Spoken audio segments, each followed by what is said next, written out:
신앙 고백하겠습니다. 예수님은 그리스도 모든 문제 해결자입니다.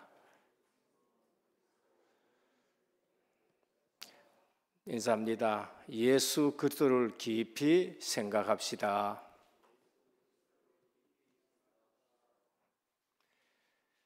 성공하는 사람의 특징이 있습니다. 신앙생활이나 불신자나 성공한 사람들의 특징이 있는데 그게 뭔가 하면은 모두 다 새벽의 사람이었다는 것을 우리에게 말씀합니다.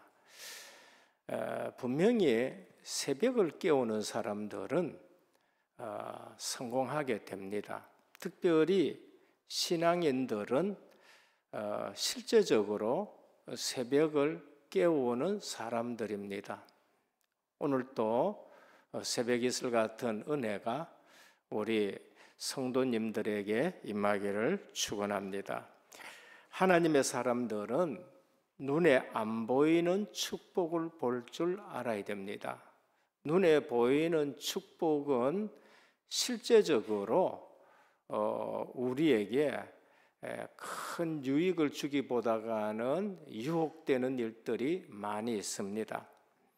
그런데 진짜 복은 어떻느냐? 고난이라는 포장지를 싸가지고 우리에게 오는 경우가 너무 많습니다. 그것을 하나님의 말씀을 통해서 성경을 통해서 우리에게 보여줍니다. 성경이나 교회사나 응답을 가장 많이 받은 사람이 누군가? 그것은 고난을 받은 사람들인 것입니다. 그리고 고난 너머에 있는 안 보이는 축복을 그들은 보았습니다. 이 사실을 볼 줄 아는 고난받은 사람이 한 것이 뭔가? 그게 감사인 것입니다. 그렇지 않으면은 고난에 쏟게 되고 어려움에 불평하게 되는 것입니다. 감사를 많이 한 사람들이 오히려 고난 속에서 그 축복을 볼 줄 알고 감사를 하게 됩니다. 결국 그분들은 눈에 안 보이는 축복을 볼 줄 알았기 때문인 것입니다. 그래서 욥기 23장 7절에 보면 내가 가는 길을 그가 아시나니 그가 나를 단련하신 후에는 내가 순금같이 되어 나오리라 그렇게 고백했습니다. 그 고난을 통해서 뭐가 되어버렸느냐? 순금같이 되리라. 더 믿음이 깨끗한 믿음으로, 정한 믿음으로, 그게 우리 신앙인들에게 주는 가장 큰 복인 것입니다. 시편 23편 1절에서 6절에 보면 여호와는 나의 목자시니 내게 부족함이 없으리로다 쭉 하고 내가 사망의 음침한 골짜기로 다닐지라도 해를 두려워하지 않을 것은 주께서 나와 함께 하심이라. 그리고 뭘 했느냐? 주께서 내 원수의 목전에서, 그게 고난이에요. 원수가 있다는 게 고난인 겁니다. 그런데 내게 상을 베푸시고 기름을 내 머리에 부으셨으니 내 잔이 넘치나이다. 엄청난 것을 보게 되는 겁니다. 그래서 데살로니가 5장 16절 18절에 보면은 엄청난 핍박 속에 있는 데살로니가 교회. 여러분 신약 성경 중에 제일 먼저 쓰여진 성경이 뭔가? 최초의 서신이라고 데살로니가 전후서가 신약 성경 중에 제일 먼저 쓰여졌습니다. 그런데 왜 쓰여졌나? 고난을 격려하기 위해서, 당시의 핍박을 격려하기 위해서 쓰여진 서신이 격려의 서신인 것입니다. 그들에게 뭐라고 했느냐? 항상 기뻐해라, 쉬지 말고 기도해라, 범사에 감사해라 라고 말씀하십니다. 그래서 이것이 안 보여지면은 어떻게 되느냐? 원망이 나오고 불평이 나오고 불신앙이 나오고 낙심이 나오고, 그게 종교 생활입니다. 저희 어머니가 99세인데 자꾸 이제 연세가 많으니까 다른 거는 자꾸 잊어버려요. 자꾸 잊어버립니다. 그런데 제 가면은 저는 알아봐요. 그래서 요즘은 실제 휠체어 타고 이렇게 나오시고, 다른 사람들은 잘 못 알아보지만 아들은 기가 차게 알아봅니다. 아들 이름 끄면은 아들 이름도 되고. 그래서 제가 궁금해서 거기 계시는 직원들한테 물어봐요. 혹시 다른 말씀들은 안 하십니까? 라고 물으면은, 다른 말씀을 안 하고 물으면은 그저 감사합니다. 감사합니다. 뭘 물으면은 그냥 뭐든지 감사하다는 말씀을 그렇게 많이 하신다는 걸 제가 들었었습니다. 결국은 우리에게 뭐가 나와야 되느냐? 늘 감사가 나와야 돼요. 감사. 그러니까 고난 중에도 감사가 나온다는 것은 그 고난 너머에 실제 우리가 축복을 볼 줄 알아야 되는 겁니다. 어떻게 눈에 안 보이는 축복을 발견하느냐? 하나님의 말씀을 통해 그걸 증거합니다. 다윗에게 기름 부으고 너는 앞으로 왕이 될 것이라. 다윗은 그 이후에 여러 가지 고난이 있었지만은 시편 23편을 고백하고 골리앗 앞에서 제대로 신앙 고백하고, 요셉도 실제적으로 비전을 봤지만은 그 고난 속에서 늘 임마누엘 누리는 걸 볼 수 있습니다. 하나님의 말씀이 증거해요. 그래서 예배 때 숨은 축복이 있습니다. 거기에 답이 나오고, 거기에 비전이 나오고, 거기에 계획이 나오고, 거기에 성취가 나오는 겁니다. 오늘 한 시간 또 어떻게 지낼까? 벌써 실패로 시작하는 거예요. 예배 전후에 다 정리하고 예배에 한번 집중해 보세요. 그러면은 거기에 하나님이 엄청난 축복을 주시는 걸 볼 수 있습니다. 그 말씀 붙들고 전도의 걸음을 걷는 속에 모든 축복이 다 있는 것입니다. 그래서 다니엘 12장 3절에 지혜 있는 자는 궁창의 빛과 같이 빛날 것이요 많은 사람을 옳은 대로 돌아오게 하는 자는 별과 같이 영원히 빛나리라. 우리는 하나님의 말씀을 들으면서 무슨 축복을 발견하느냐? 영원히 변치 않는 축복을 발견하고, 영원히 변치 않는 축복이 현장에 있다는 것을 말씀합니다. 마태복음 10장 45절에 보면 냉수 한 그릇도 잃지 않는 축복이 하나님의 말씀 속에 있고 현장에 있다는 걸 볼 수 있습니다. 그래서 전도는 걸음걸음 영원한 축복을 남기는 걸음이다. 언약의 여정을 걷게 되는 것입니다. 그래서 진짜 전도자의 걸음걸음은 말씀 붙들고 걸으면은 영원한 축복의 걸음인 것입니다. 그래서 전도자는 하나님의 완벽한 축복 속에 있는 사람입니다. 하나님의 계획은 완벽하게 준비되어 있는 것을 볼 수 있습니다. 특히 구원사역 중심으로 우리가 일을 하고 걸어간다. 그게 전도자의 걸음이거든요. 그러면은 완벽하게 하나님이 인도하시는 것을 우리는 확인하셔야 되는 겁니다. 지금 또 하나님은 만물과 만인을 구원사역 중심으로 움직이는 거예요. 그게 전도자가 봐야 될 축복인 것입니다. 구원받은 자를 위해 기도 응답에 하나님은 1초도 쉬지 않고 역사하고 계십니다. 그러면은 오늘 우리는 제자가 갖춰야 될 관례인 겁니다. 전도자가 갖춰야 될 관례인 것입니다. 사도행전 17장은 제2차 전도 여행의 아주 중심적인 부분에 지금 와가 있는 겁니다.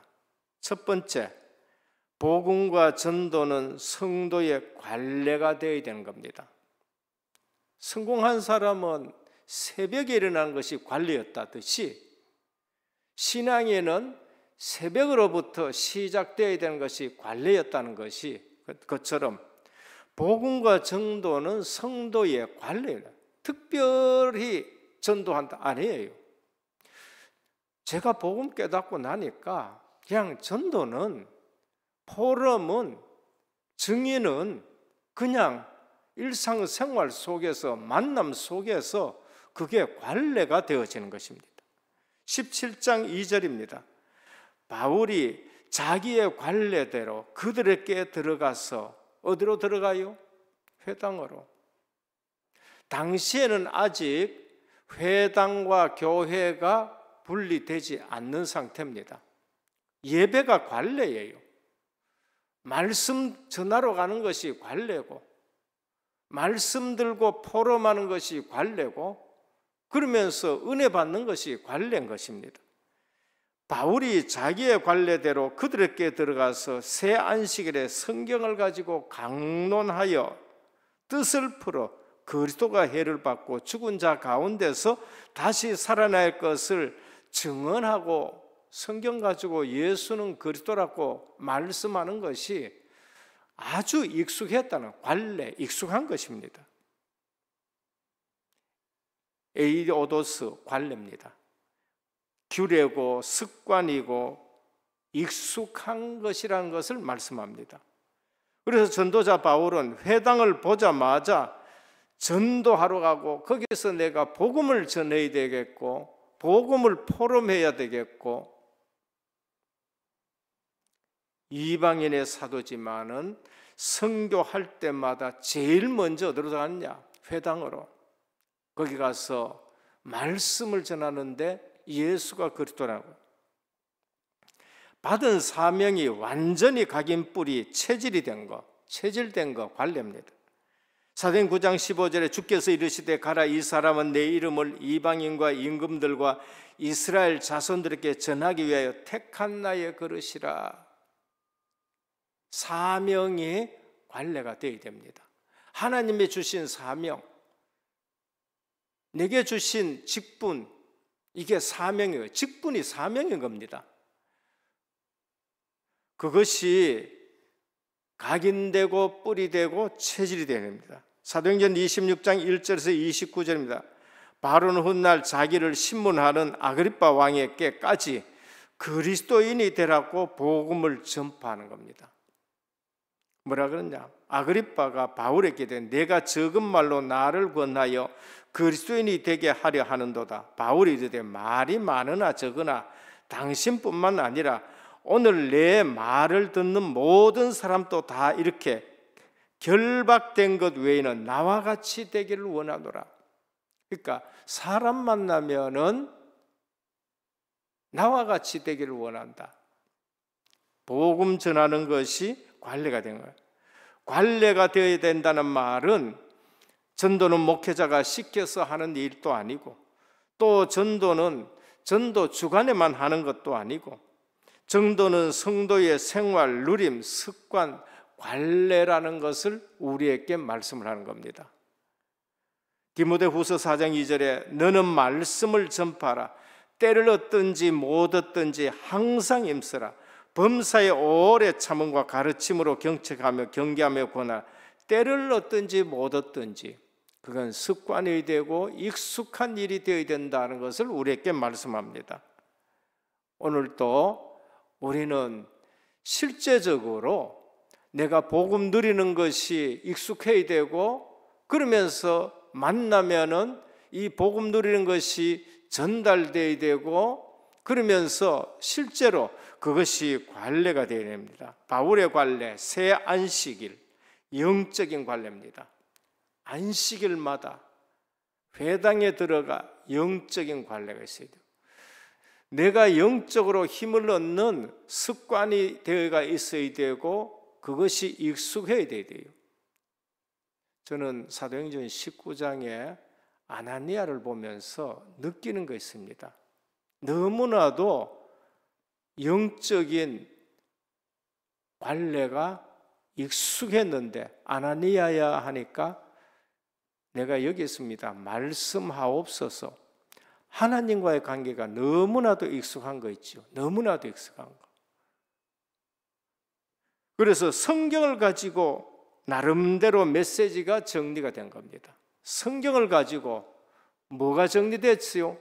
예수님이 그리스도라는 것을 말씀할 수 있을 정도로 정리가 된 겁니다. 그리고 뜻을 풀어 알아듣기 쉽게 적용이 되는 거예요. 뜻을 풀어 알아듣기 쉽게 적용이 되는 거예요. 그리스도의 십자가 부활을 복음의 핵심인 것입니다. 그리고 이 예수가 그리스도라 인생의 해답을 전하는 겁니다. 둘째입니다. 현장에 들어가는 관례. 현장이 들어가는 게 관례가 되어 있습니다. 제1차 전도 여행 아시아 지역 곳곳에 들어가게 됩니다. 제2차 전도 여행 15장 36절입니다. 며칠 후에 우리가 주의 말씀을 전한 각 성으로 다시 가서 형제들이 어떠한가 방문하고자 하고, 현장에 들어가는 것이 관례가 되어 있는 거예요. 바울은 복음 깨닫고 전도 선교가 그리고 현장 들어가는 것이 관례가 되어 있어요. 앞으로 우리 모든 성도님들 이제는 팀을 이루시고 현장 들어가는 습관, 현장 들어가는 관례, 현장 들어가는 것이 익숙하기를 축원합니다. 예, 팀을 이루셔요. 팀을 이루셔요. 사도행전 13장에 성령이 시키시는 사람들을 세워가지고 현장 들어가는 팀이 이루어지고, 그리고 2차 또 들어가고, 그 다음에 보면은 3차, 19장부터는 또 3차 또 들어가고, 우리는 현장 들어가는 것이 관례가 되어야 돼요.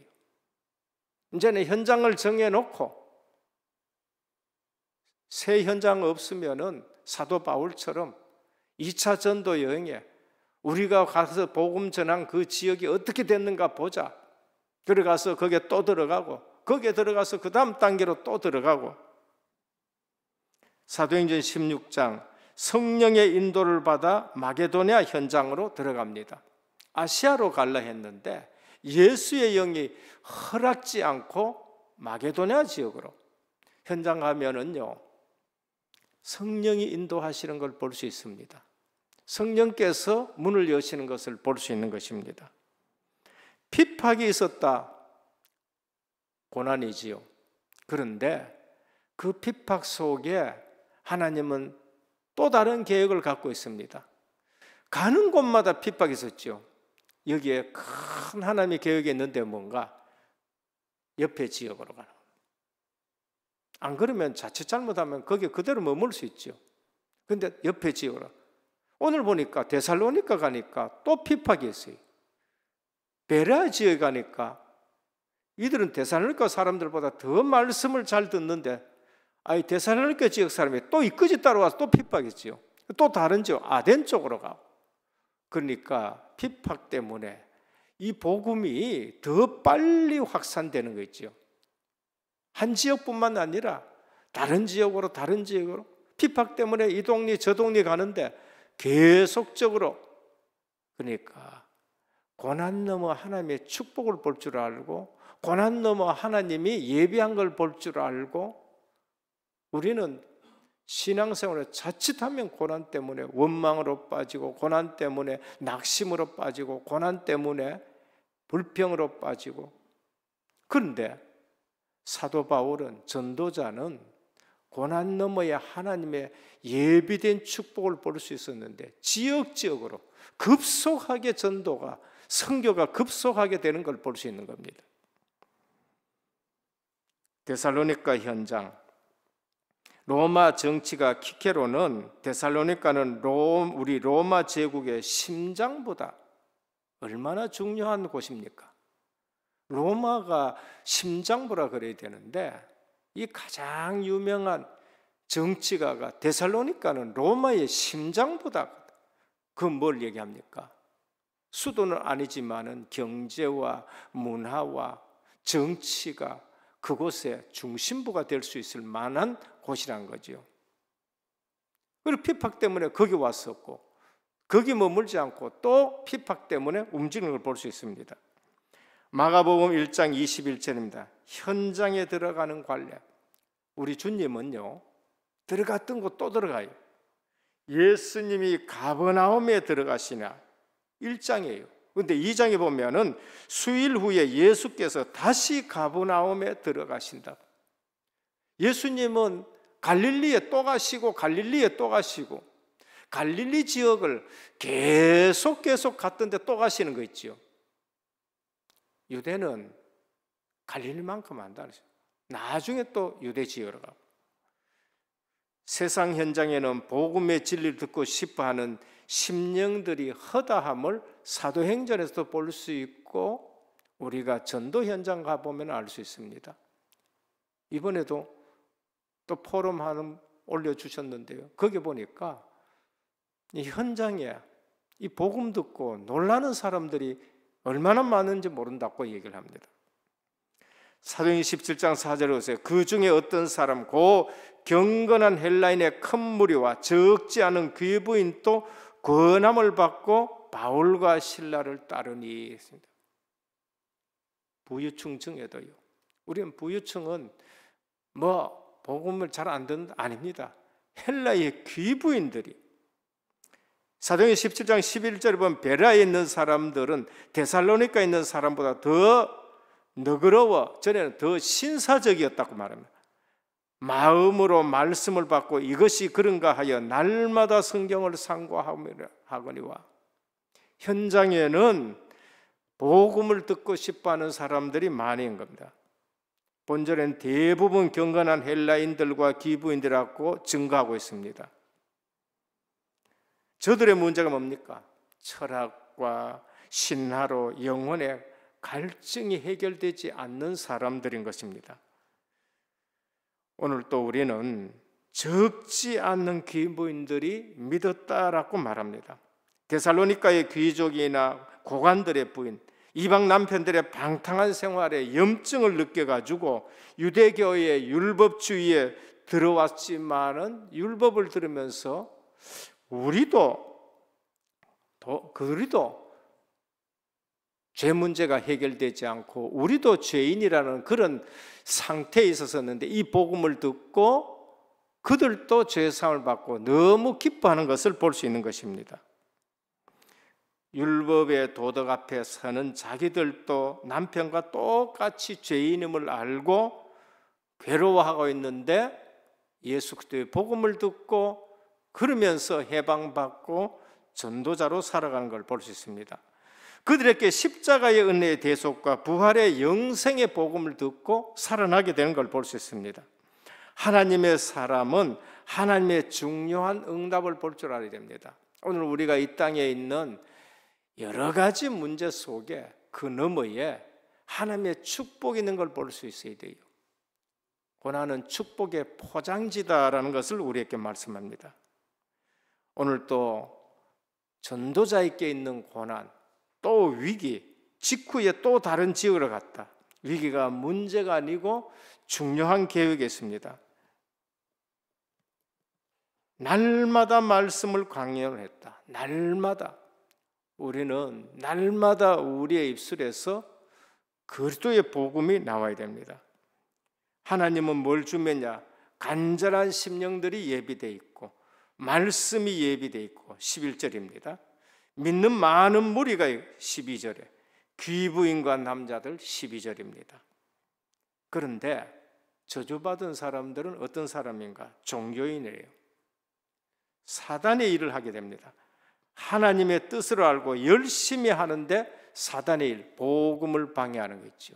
따라다니면서 복음을 방해하는 것을 볼 수 있습니다. 무리를 동원하고 소란을 일으키고. 그래서 오늘 또 우리는 고난 너머에 하나님의 축복을 볼 줄 알고, 고난 때문에, 핍박 때문에 오히려 복음은 더 빨리 급속히 확산되고, 핍박 속에 누가 나와 붙느냐? 제자가 나오는 겁니다. 제자가. 그래서 코로나 시대에 우리는 더 복음의 뿌리 내리고, 코로나 시대에 우리는 더 훈련 속에 있게 되는 겁니다. 셋째입니다. 성공한 전도의 관례입니다. 성공한 전도의 관례는 뭔가? 성경을 가지고 예수는 그들하고 증거한 것입니다.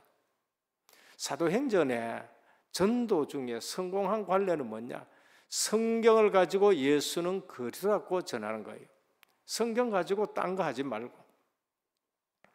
사도행전 5장 42절입니다. 그들이 날마다 성전에 있든지 집에 있든지 예수는 그들라고 가르치기와 전도하기를 그치지 아니하냐. 예루살렘의 사도들 베드로 예수는 그리스도라고.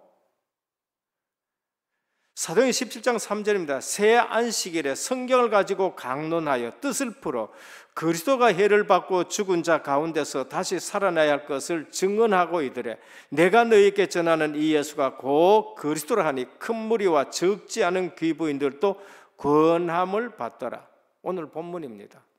사도 바울이 뭐였냐? 성경을 가지고 뜻을 풀어 예수가 그리스도라 전했습니다. 성공한 전도의 관례입니다.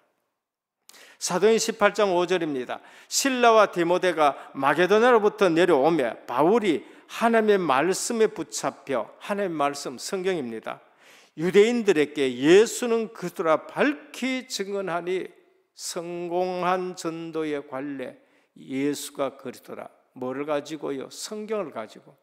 우리는 성경을 가지고 예수는 그리스도라고 전해야 돼요. 그게 핵심이 되셔야 됩니다. 그게 답이 되어야 돼요. 우리가 복음을 전하고 우리가 말씀을 듣는데 예수가 그리스도라는 것으로 인생의 답이 되셔야 되는 거예요. 그거 아니고는요, 신앙생활 하는데 왜 이러냐, 만날 거예요. 그러니까 예수가 그리스도라, 이게 답이 안 되면 안 돼요. 결국 하나님의 말씀은 예수가 그리스도라고 내 인생의 답이 나셔야 돼요. 사도행전 18장 28절입니다. 이는 성경으로서 예수는 그리스도라고 증언하여 공众앞에 힘있게 유대인의 말을 이김이라. 여러분, 세상에서 제일 지독한 종교인들이 누군지 압니까? 유대인입니다. 세상에서 그 다음에 또 지독한 사람들이 있습니다. 그게 누군지 압니까? 그게 바로 무슬림입니다. 무슬림은 지독한 겁니다. 유대인 다음으로 지독합니다. 그들을 이길 수 있는 것은 성경 가지고 예수는 그렇다고 말할 수밖에 뿐이에요. 그래서 오늘 또 우리는 성경 가지고 딴 거 하지 마시고, 지금 답이 없는 사람들이 너무나도 많고 교회 다닙니다.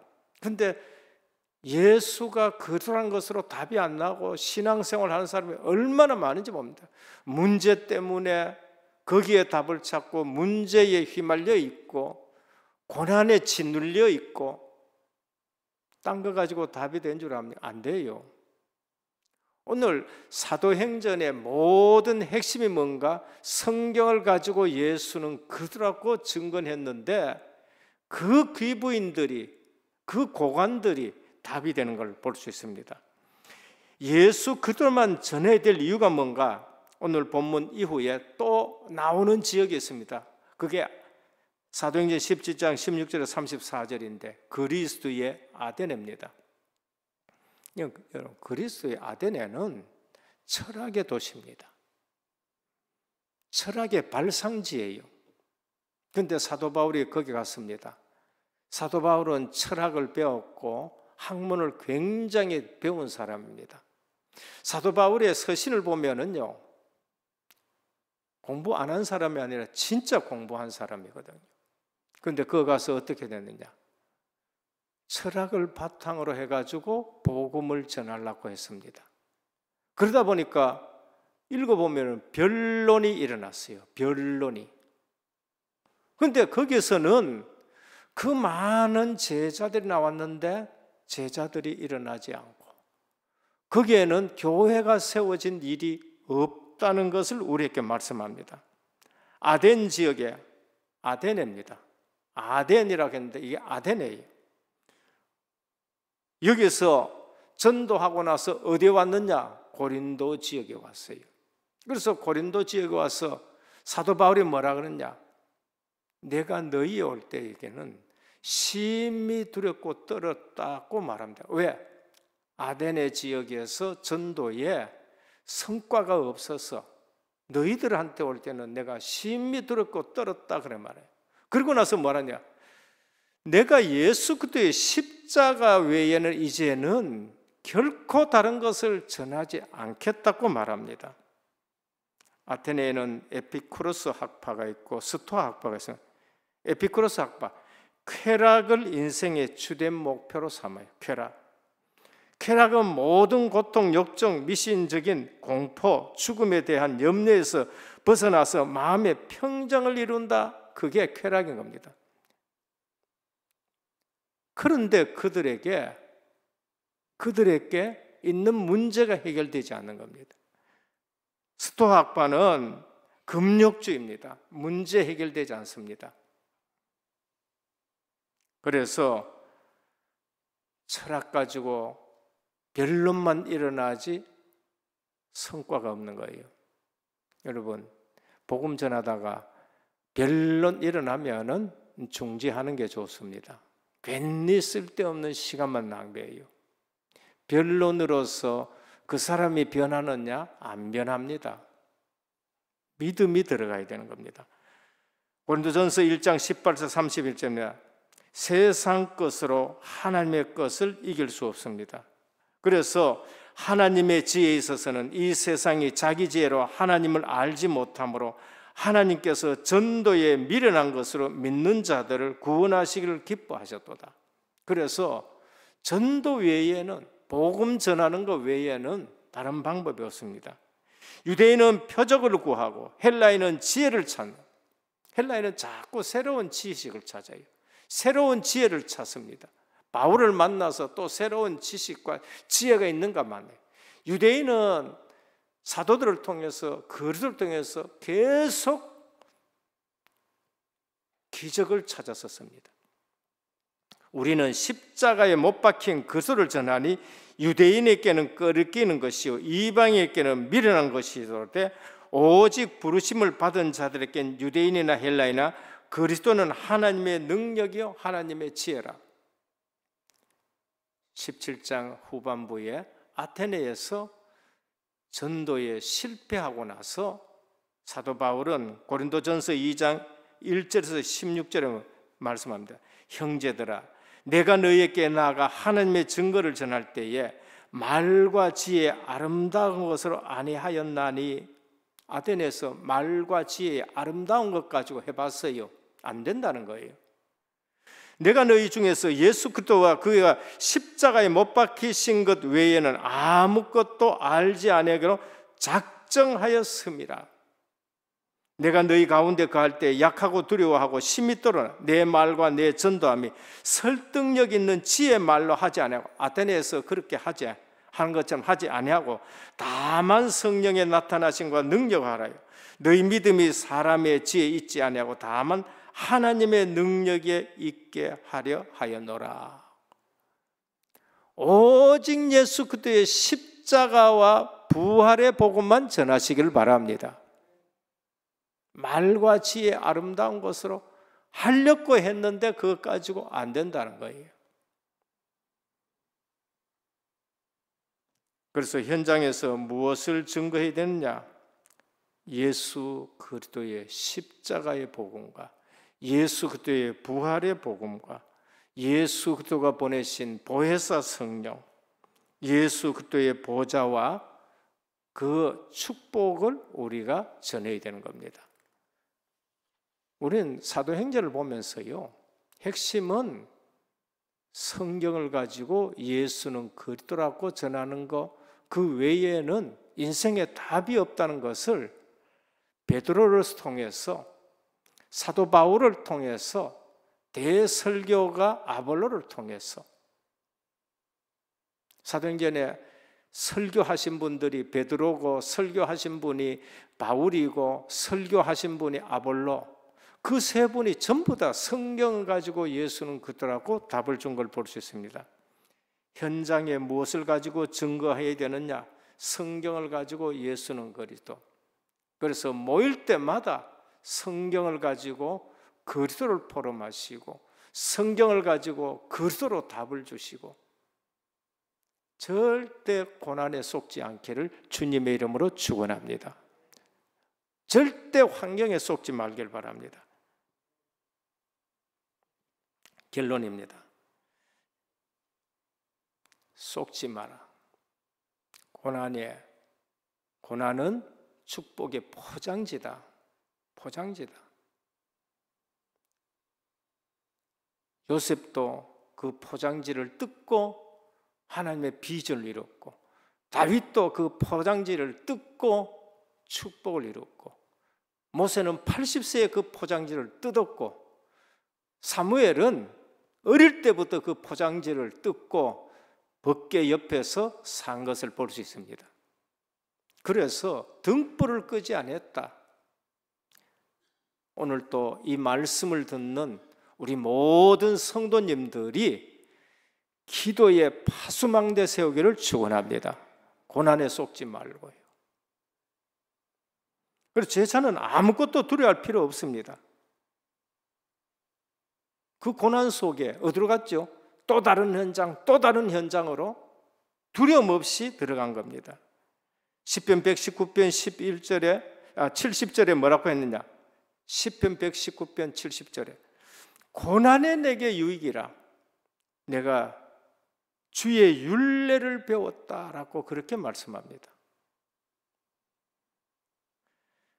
두 번째, 제자는 이익을 추구하지 않는다. 왜? 이미 다 얻었기 때문에. 어쩌면은 누구도 뺏어갈 수 없는 복을 내가 가지고 있기 때문에 사사로운 이익을 추구하지 않습니다. 바울과 제자 일행은 하나님의 완전한 계획 속에 있는 축복을 보았기 때문에 사사로운 이익에 흔들리지도 않고 추구하지도 않습니다. 제자는 진짜 하나님 나라를 위해 투자하는 사람들이에요. 마지막 세 번째, 제자는 속단하지 않는다. 핍박 때문에 속단하지 않고 오히려 이곳저곳 다니면서 하나님의 계획을 발견합니다. 그리고 남은 것이 더 많이 있기 때문에 이곳 말고도 남은 것이 얼마나 많은지 모른다. 우리는 속단합니다. 하루 이틀 가지고 막 속단해버리고 한 달 때문에 한 달 해보고 속단해가지고 1년 하고 2년 하다가 속단하고 신앙은 장거리입니다. 장거리. 우리 주님은 베드로 속단하지 않고 넘어질 것 다 알고 부르셨다는 것을 우리에게 말씀합니다. 가장 잘 깨달은 것이 디모데후서 1장 20절입니다. 은혜 속에서 강해라. 은혜 속에서 강해라. 우리는 하나님의 은혜는 한이 없다는 것을 알고 은혜 속에서 강하고 충성된 자들에게 부탁해라. 그렇게 말씀하셨습니다. 오늘 또 회복할 전도, 내가 있는 곳이 전도 현장이다. 그래서 좋은 관례, 좋은 습관, 좋은 그러한 익숙한 그러한 관례를 오늘부터 만드시고 팀을 이루시고 그러면서 나의 현장을 찾아가는 저와 여러분 되시기를 주 예수 그리스도의 이름으로 축원합니다. 기도드립니다. 주님 감사합니다. 오늘 또 사도 바울과 그 팀은 회당으로 들어갔으며 관례대로라고 말씀하셨습니다. 오늘 우리 신앙생활에 좋은 습관 이루어 나가기를 원합니다. 특별히 안식일에 특별히 회당으로 하셨습니다. 영적인 관례를 가지고 우리가 현장 회복하는 그러한 파수꾼의 사명을 감당하게 하옵소서. 예수 그리스도 이름으로 간절히 기도드립니다. 아멘.